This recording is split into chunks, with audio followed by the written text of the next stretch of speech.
Kia ora, I'm David Chastain with 90 at 9, brought to you by interest.co.nz. This week, get everything you need to know in 90 seconds at 9 o'clock with news that the economic pace is shifting lower in the US and higher in China.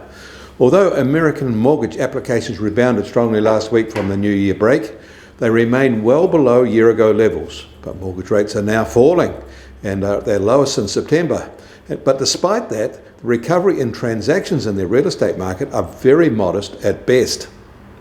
And there is a similar weak rebound in their retail markets for the new year. And the respected advanced retail sales data shows overall December sales fell 1.1% from November, in a rather startling retreat. Year on year, they're just up 5.3% and nowhere near enough to account for inflation. The Fed's dampeners are working. On the industrial front, we're starting to see concrete signs of deflation. Even though producer prices are 6.2% higher than they were a year ago, they fell at a 6% rate in December from November, which was much more than anticipated.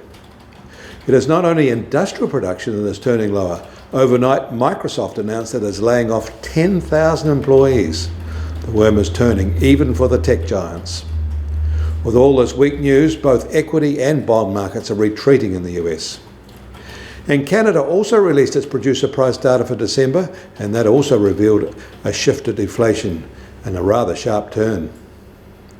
Chinese foreign direct investment data was reported late yesterday for December, and that was weak from the prior month. In Japan, their central bank kept its ultra-easy monetary policy unchanged. If they implement the BEPS reforms, the OECD says governments could get a bigger windfall than previously estimated, maybe as much as $400 billion. Meanwhile, the IEA says global oil demand is set to rise by 1.9 million barrels per day in 2023 to a record 101.7 million barrels per day, with nearly half of the gain from China following the lifting of the pandemic restrictions. Jet fuel remains the largest source of growth.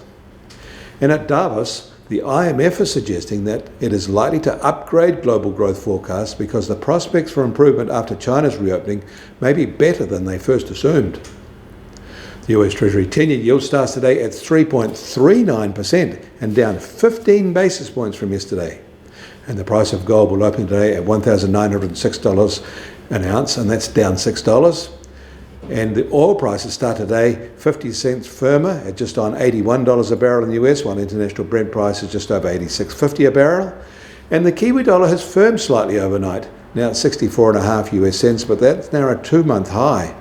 Against the Australian dollar, we're firm too at 92.4 Australian cents. Against the euro, we're up to 59.7 euro cents. That all means our trade-weighted index starts today at 71.5 and up another 30 basis points from this time yesterday. Get more news affecting the economy in New Zealand from interest.co.nz. Kia ora, I'm David Chastain. That was 90 at 9, brought to you by interest.co.nz.